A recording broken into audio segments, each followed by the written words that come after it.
Seja muito bem-vindo, seja muito bem-vinda a mais um podcast da Agência Macários. Eu sou o Natan Madeira E eu sou Marlon Fidelis. e hoje a gente vai falar sobre captação de leads, como melhorar a sua captação de leads. Eu vou começar perguntando aí para o Marlon quais são as principais métricas para a gente fazer, ou melhor, para a gente entender se a captação de leads está boa ou não. A gente sempre observa 5 métricas principais para poder melhorar uma captação.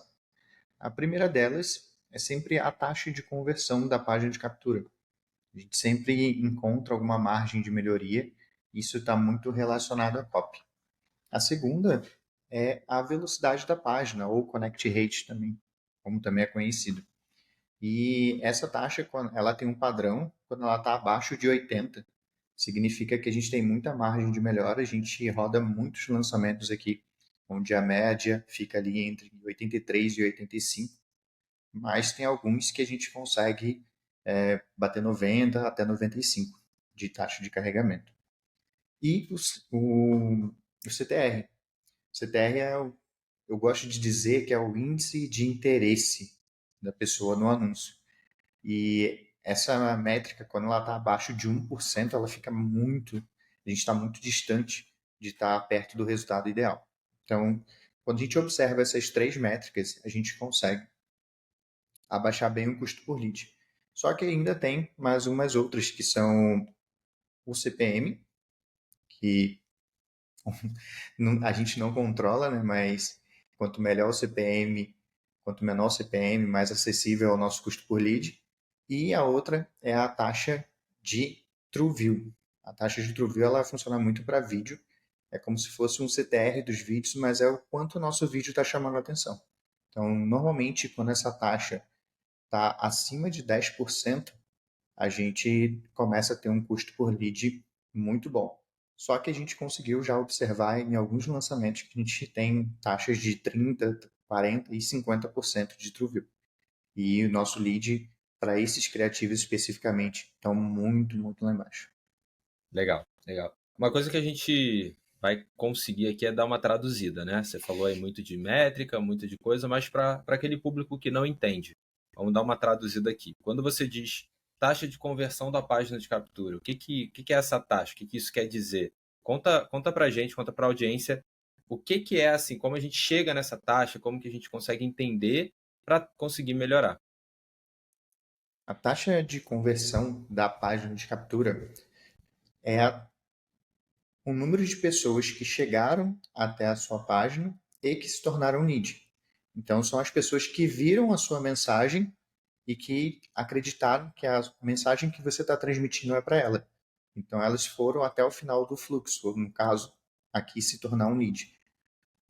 Entendi. O lead aqui, para quem não sabe, é quando a pessoa deixa alguma informação de contato, ou um telefone, ou mais clássico de todos seria o e-mail, né? E quanto agora à taxa de connect rate ou taxa de carregamento? Explica um pouquinho mais o que seria ela e já, se puder, indica aí como melhorar essa taxa, o que a gente pode fazer para melhorar. O connect rate, ou a taxa de carregamento da página, ou velocidade da página, não é bem uma velocidade, tá, gente? A gente costuma muito trazer isso como velocidade da página, mas muitas das vezes a gente desenha uma página de alta performance, que ela carrega muito rápido, só que depende muito da velocidade de cada conector. Então, às vezes você está no 3G, às vezes no 4G, às vezes no 5G. Então, tudo isso influencia no carregamento da página. Então, a gente trata muito mais a taxa de conexão. E o que é a taxa de conexão? É aquela pessoa que clicou no link e esperou a sua página carregar, independente dela ter carregado em 1 segundo ou 10 segundos. Então, essa taxa de conexão, esse connect rate, ele tem um padrão, que a gente já falou, que é 80%, mas sempre que a gente está abaixo disso, a gente pode melhorar. E formas de melhorar isso, a primeira é servidor. Tem muita gente que tem, meu servidor é muito bom, mas está lá no Canadá, lá na Europa, lá em outro lugar, e o seu público está aqui na América do Sul. Querendo ou não, isso influencia um pouquinho ali, você começa a ter um delay, porque existe uma velocidade por trás disso para que as coisas funcionem. Uma outra coisa que a gente pode estar melhorando é com relação à performance da página. Então, toda vez que for criar uma página, cria sempre pensando no mobile, e sempre pensando num 4G, que é a velocidade média hoje do Brasil. 4G, 4G e meio é a velocidade média, apesar da gente ter o 5G. Então, quanto mais leve é a sua página para carregar ali, melhor. E uma outra coisa que influencia muito na taxa de carregamento da página é as ferramentas que você utiliza para a criação dela. Então, tem pessoas hoje que criam páginas no Elementor, no WordPress, e quando a gente vai para o Elementor, por exemplo, ele carrega muita informação. Tudo que você coloca ali como imagem, ele transforma em um monte de código que a gente não está vendo, e tudo isso deixa pesado a sua página. Então, o Elementor hoje, que é o mais utilizado para fazer todo o processo, ele também é uma ferramenta que acaba atrapalhando um pouquinho se a gente não souber utilizar direito. Então é interessante você ter um bom programador que faça muito bem a sua página, mas que ele também entenda de performance de carregamento. Então, só para listar aqui, servidor, pensar sempre no mobile e um profissional que entenda bem de performance. Essas são as coisas que vão ajudar muito a melhorar a sua taxa de carregamento de página. E dando uma traduzida ainda maior para a galera, gente, pensa assim, ó, você tem um panfleto, tá? E quando você entrega o panfleto, as pessoas elas podem olhar para o panfleto ou não. Isso é o carregamento, é a pessoa aguardar e ler a informação. E muitas vezes a gente já teve casos assim na agência da pessoa estar com a taxa muito baixa, ou seja, eu tô com um anúncio interessante, a pessoa clica no anúncio, mas a página demora tanto para carregar ou a página está tão pesada que a pessoa não tem paciência de esperar e ela vai e fecha. E isso é muito comum. E quando isso acontece, é como se estivesse realmente pegando dinheiro e jogando fora. Porque você fez lá a primeira parte boa, que é gerar um anúncio legal, que gera interesse, que gera clique, só que a segunda parte, que a pessoa vê a página, isso não está acontecendo. Então muita gente não dá importância para isso, porque claro que dificilmente uma página não vai ter visualização, mas quanto mais a gente aumenta essa taxa, mais barato fica o lead, e essa é uma forma muito simples, porque é uma forma que só depende de alguém tecnicamente capaz de fazer, um programador ou você terceirizar ali para um web designer, alguém que consiga dar conta disso. E outra métrica que você falou foi o CTR. Então vamos explicar um pouquinho aí, traduzir um pouco para a galera o que é o CTR. CTR, como eu já havia falado, né, eu gosto de chamar de índice de interesse no anúncio. É uma sigla do inglês que significa click-through rate, taxa de clique. E isso faz com que a cada 100 impressões a gente tenha um CTR ideal de 1%. Essa é uma métrica ok para os dias de hoje. Então, eu entrego 100 panfletos, uma pessoa lê. Trazendo aqui a linguagem que o próprio Nathan acabou de trazer. Cada 100 panfletos, uma pessoa clica, a gente tem um CTR de 1%. Ou seja, tem uma pessoa interessada no anúncio. Então, sempre que a gente está acima de 1%, a gente tem um interesse bom no nosso anúncio, na nossa campanha. E aí, só aproveitando e já abrindo um parênteses, tá? Existem nichos e nichos. E tem nicho que é bom um CTR abaixo de 1%.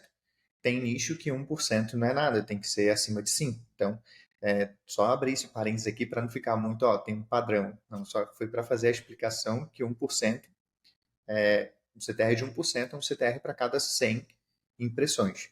Então, se a gente tem 1.000 impressões do anúncio e a gente tem 1% de clique, a gente tem 100 cliques ali. Muito bom. Acho que eu falei certo E a matemática aqui, né?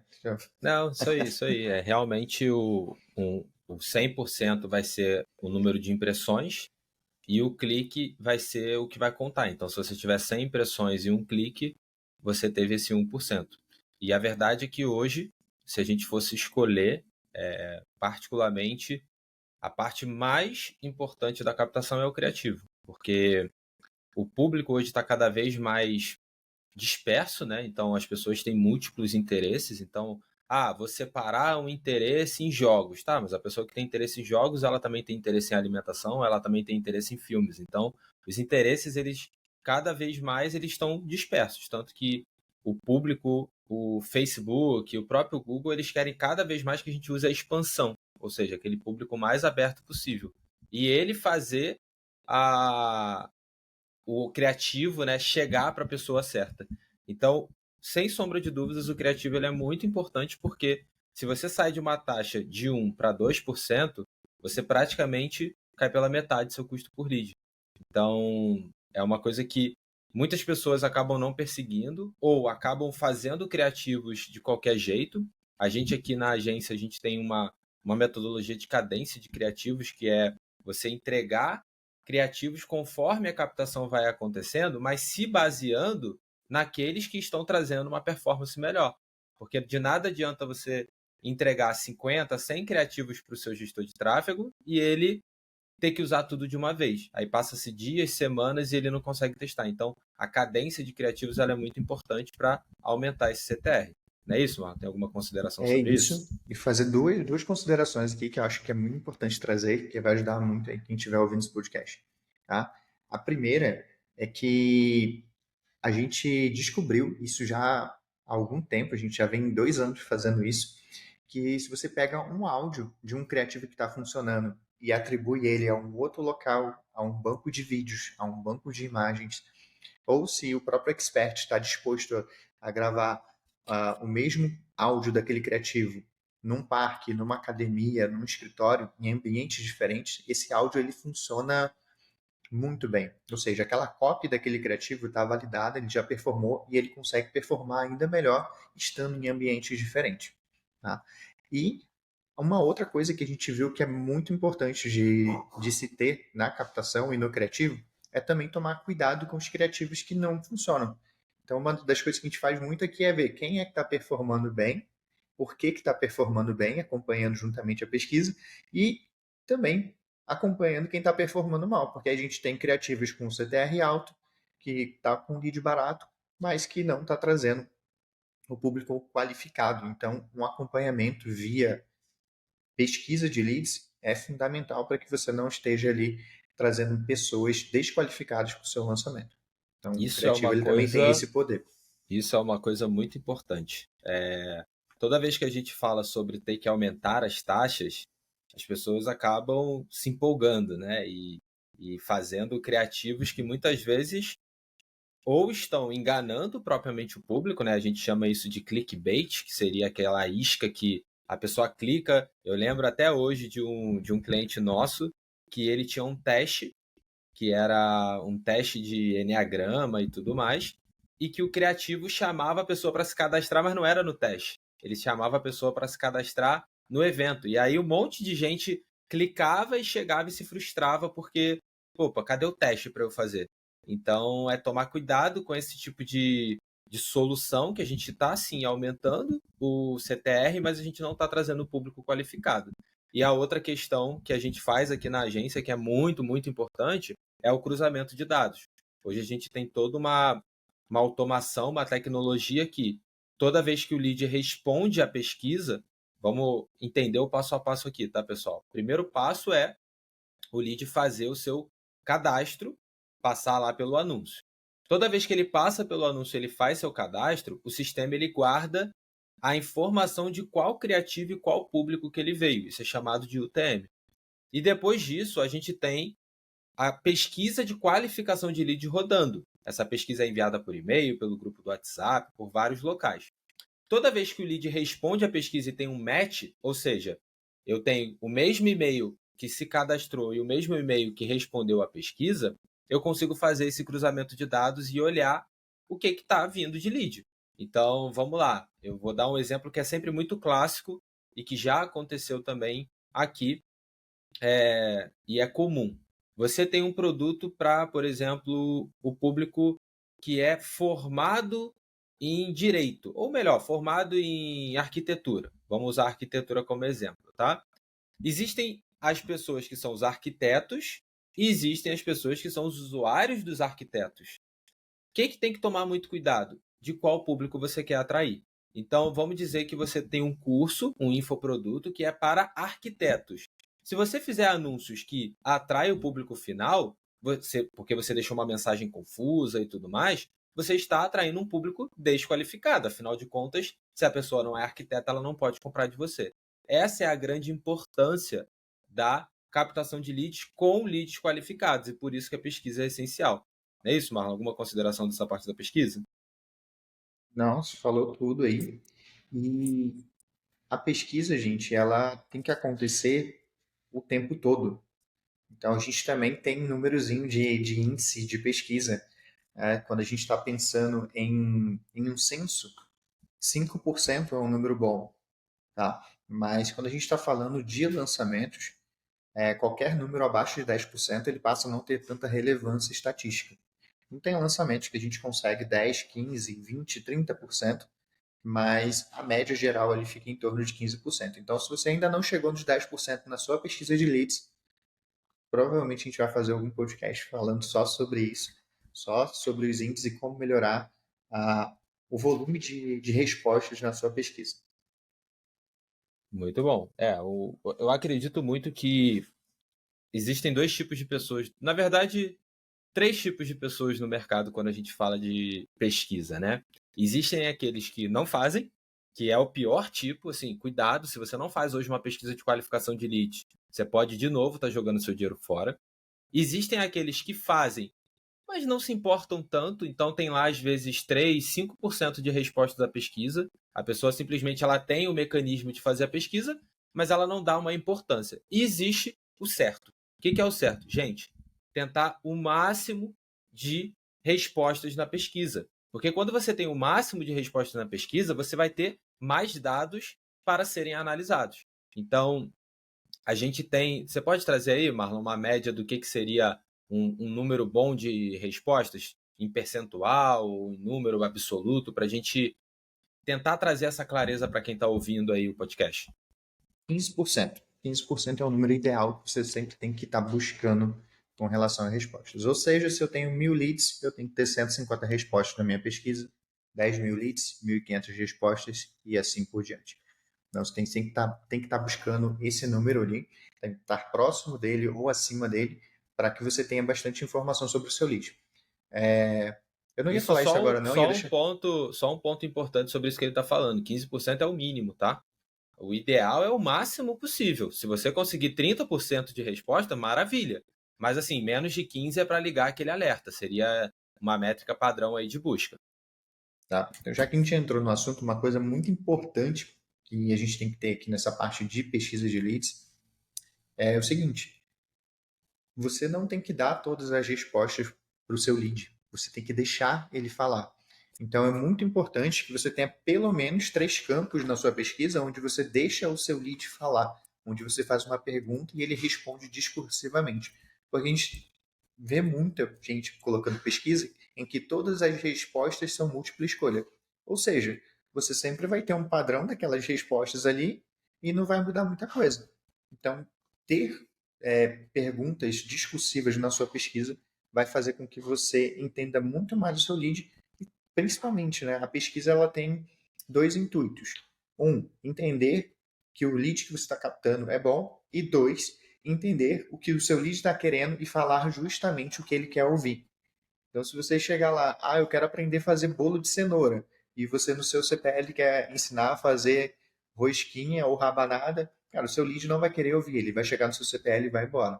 Tá? Então, você tem que ouvir muito o que ele está falando, para quando você chegar no seu CPL apresentar o que ele quer ouvir. Muito bom. E uma coisa, acho que vamos deixar isso para quando a gente fizer o podcast de pesquisa. Se você estiver ouvindo isso e já tiver algum tempo, talvez a gente já tenha criado, porque eu acredito muito que pesquisa tem muita coisa para falar, né? Muita informação, muitas perguntas importantes que tem que ter na pesquisa. A gente está evoluindo em relação a ter pesquisa direto na página de captura, né? Mas vamos deixar esse assunto para esse outro podcast. Voltando lá nas métricas que a gente conversou um pouquinho, a gente já passou pelo CTR, pelo Connect Rate, pela conversão, e você tinha falado também do CPM. E como a gente está no meio, muitas vezes a gente fala o CPM, tá? Mas o que é CPM e como isso se comporta, o que influencia? Explica um pouquinho aí pra gente. Já ia passar batido, né? Mas vamos lá. O CPM significa custo por 1.000 impressões. Tá? Então, tudo que a gente faz hoje de anúncio na internet, ele é baseado em 1.000 impressões. Meu CPL, meu custo por lead está a 1,94. Não importa o seu custo por lead. Seu CPM é o quanto você paga para a plataforma de anúncio. Você sempre paga por CPM, por quanto custa para você aparecer.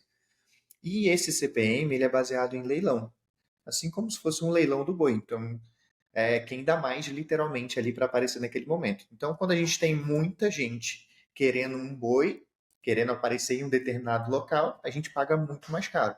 Quando tem menos pessoas participando do leilão, a gente paga mais barato, tá? E aí, o que influencia isso de fato no mercado? Quando a gente está, por exemplo, Black Friday, Natal e Dia das Mães, são os momentos que a gente tem o CPM mais caro da história todos os anos. E todos os anos ele aumenta. Por quê? Porque tem muita gente anunciando. Tem muita gente querendo comprar, né? Todo mundo quer dar um presente Dia das Mães. Então tem muita gente anunciando querendo vender o seu produto. Natal e Black Friday é a mesma coisa. Então isso eleva o número de pessoas que estão participando do leilão e eleva também o número de 1.000 impressões que a gente está pagando. Na prática, vamos fazer uma analogia aqui com uma gráfica. Antigamente, quando você ia numa gráfica, você pedia lá, eu quero 10.000 panfletos. E aí você pagava, sei lá, R$ 50 por 10.000 panfletos. E na internet a gente faz o seguinte: a cada 1.000 impressões eu pago R$ 10. Isso é uma média mais ou menos que acontece. Tem uns que são abaixo, tem uns que são mais altos, tem momentos que são muito mais altos, mas a cada 1.000 impressões você paga R$ 10. É um número exato? Não, cada dia é uma coisa. Então a gente sempre olha a média. Então, por exemplo, tem lançamentos que a gente tem uma média de R$ 12 no CPM, por uma captação de um mês quase. Mas quando a gente vai olhar dia a dia, a gente tem um CPM de 11, um CPM de 9, um CPM de 15, e a gente sempre observa essa média para a gente poder ter um parâmetro de quanto é que está custando para anunciar naquele momento. E janeiro, Isso, só uma coisa que é interessante sobre isso daí, gente, é que se você for numa gráfica hoje e pedir 1.000 panfletos, vamos dizer que vai ser R$ 50 aí que o Marlon falou.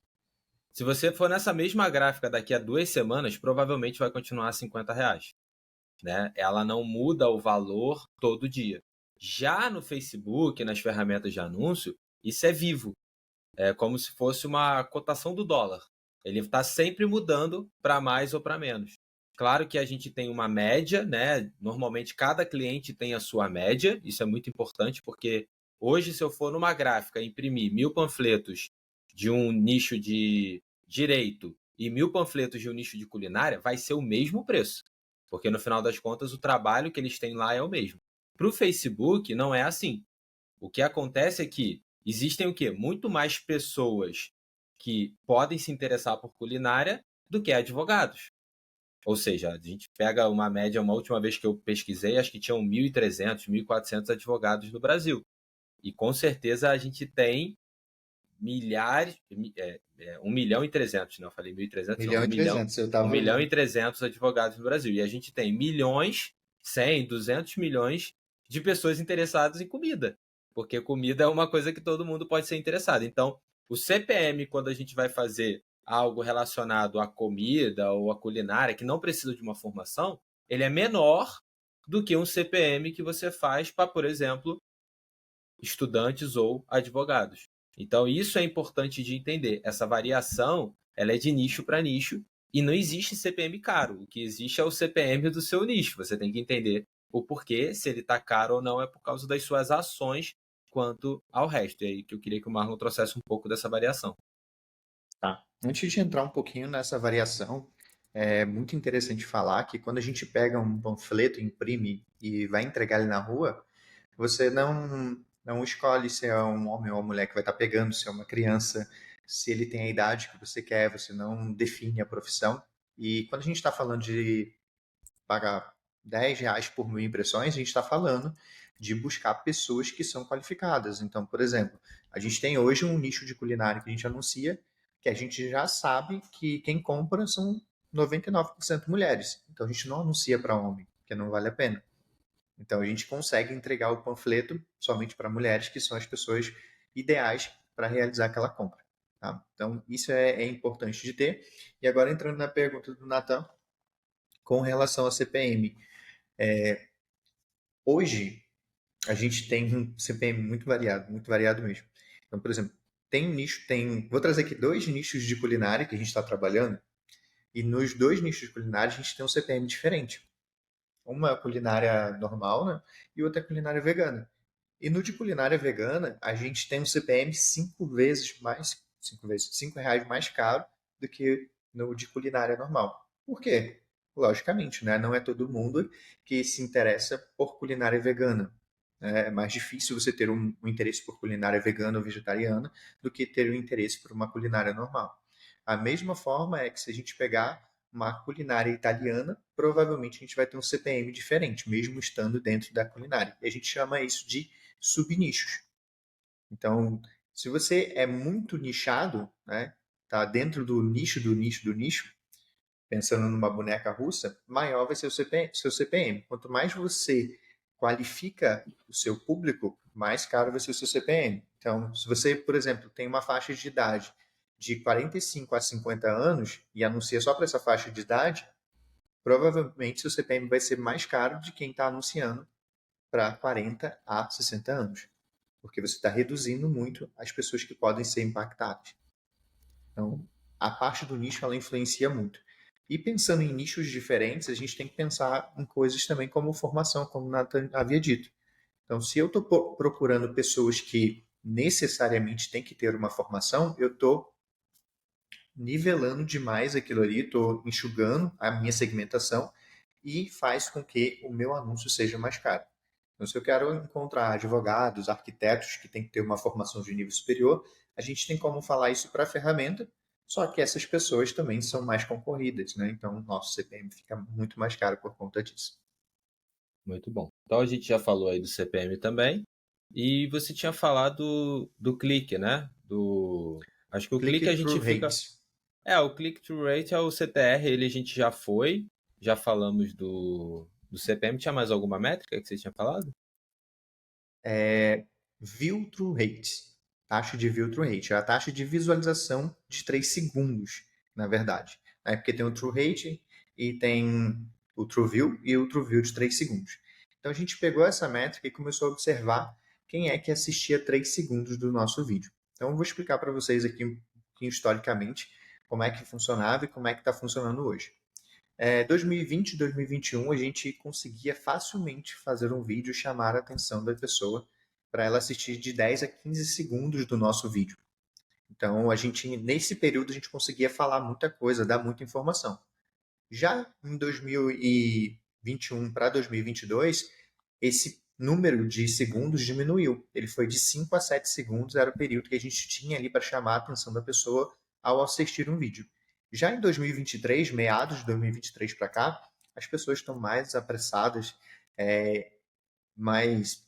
Como é que eu posso dizer? Não é qualquer coisa que chama atenção. Então a gente tem hoje 3 segundos para chamar a atenção da pessoa. E a gente começou a utilizar essa métrica no início do ano passado, em 2023, para observar as pessoas que assistiam 3 segundos no nosso vídeo e como é que isso se refletia com relação ao custo por lead, às taxas de conversão, enfim, a várias outras métricas. Mas o que a gente encontrou ali? Que quando a gente conseguia chamar a atenção da pessoa por mais de 3 segundos, a gente conseguia ter uma taxa de clique estimada, baseada nesse tempo, de 10%. E quando esse número estava acima de 10%, a gente começava a se aproximar do custo por lead ideal. Então, quanto maior é o número de pessoas que assistem o seu vídeo por 3 segundos e clicam no seu anúncio, melhor é o seu custo por lead. Tá? E aí, o que começou a acontecer em 2023? A gente começou a gerar vídeos que chamassem muito mais a atenção desses 3 segundos para literalmente fazer com que a pessoa assista o restante do vídeo. E a gente fez um agora, recentemente, que foi. Eu falei, cara, isso não vai funcionar, mas funcionou. Então, vou trazer aqui para vocês já a novidade. A gente pegou um vídeo de uma pessoa cortando um sabão, assim como se corta cebola, cortou em quadradinhos ali, e cortou o sabão no meio ali, formando aqueles micro quadradinhos. Aquilo levou ali uns 2 segundos, nem 3 segundos. E a gente botou uma carinha assim. Agora que eu já chamei sua atenção, eu vou falar para você a minha informação, né? Não vou dizer a informação aqui. Mas começou de fato criativo. E isso funcionou tão bem, que foi basicamente o mesmo criativo que a gente estava trazendo lead a R$10, a gente só adicionou essa partezinha e o lead veio para R$7. Então a gente começou a fazer uma série de modificações para trazer esses 3 segundos, chamar a atenção da pessoa nos 3 primeiros segundos do vídeo e fazer com que ela assista todo o resto. E aí a gente consegue, de fato, reduzir o custo político. Então, a taxa de visualização de 3 segundos é a taxa que hoje está comandando os anúncios online. Muito bom. Essa ideia aí do sabonete é interessantíssima, né? E vamos agora, então, para a reta final aqui do nosso encontro de hoje. Se você fosse trazer aí Você já trouxe um pouco de métrica padrão, né? Mas se você fosse trazer uma tabelinha, pensando no mercado de infoprodutos, quanto que seria cada taxa dessa? Tá. Taxa de captura, taxa de conversão da página de captura. Um número ideal estaria acima de 40%. De 40% ou acima. Connect rate, um número ideal, 85% ou acima. CTR, aí você tem que tomar um cuidado, eu vou dividir aqui o CTR, porque o CTR no Facebook, plataformas do Facebook, né, aplicativo do Facebook mesmo, seria 2% ou acima, aplicativo do Instagram 1% ou acima, e YouTube, de modo geral, ficaria ali em 1,5% ou acima. Seria uma taxa de CTR, tive que fazer uma divisãozinha aqui, porque cada uma das plataformas se comporta diferente. E a taxa de true rate, a taxa de true view, perdão, ela tem que ser ali acima de 10%. Então, aonde é que a gente encontrou os nossos melhores resultados? Entre 17% e 20%. Mas o mais comum, mais habitual de todo mundo ali está trazendo um resultado ok, é acima de 10%. Sempre que está abaixo de 10%, a gente, de fato, não está chamando a atenção suficiente. A taxa de Connect Rate Taxa de de true view, 90, né? A gente já falou, já tinha falado ao longo do 85%. vídeo. A taxa de CTR de 1% ali sendo também o mínimo, né? Vamos pensar na taxa mínima. E a taxa de mínima também de pesquisa em 15%. Então, assim, qual que é o exercício que você que está ouvindo pode fazer hoje? Você pode pegar essas informações da taxa e olhar. Olhar lá, se você faz seu próprio tráfego, você pode olhar sozinho. Se tem algum gestor de tráfego que faz isso para você, pede esse relatório para ele, pede essas informações para você bater. E a verdade é que, o que a gente fala sempre aqui na agência Macários, sempre que o cliente sabe tráfego, é mais fácil. Então, a gente tenta ao máximo, por isso que a gente tem as consultorias mensais para informar para o cliente o que é tráfego, porque cada vez mais que ele conhece, ele consegue trazer as soluções junto com a gente. Então, se você está ouvindo aqui para aprender mais sobre tráfego, agora é o momento de você usar isso. Então, peça esse relatório para o seu gestor de tráfego, faça essa análise e busque qual o ponto. Aqui a gente acabou dando um caminho para cada ponto para você melhorar. Corre atrás disso, que eu tenho certeza que a sua captação vai melhorar e você vai ter mais sucesso na sua captação, nos seus lançamentos e no que você estiver fazendo com esses leads, tá? Recado final aí, Marlon? Acompanhe a pesquisa e deixe o seu cliente falar. Muito bom. É isso, gente. Esse foi o podcast da Agência Macários. Nos vemos no próximo encontro.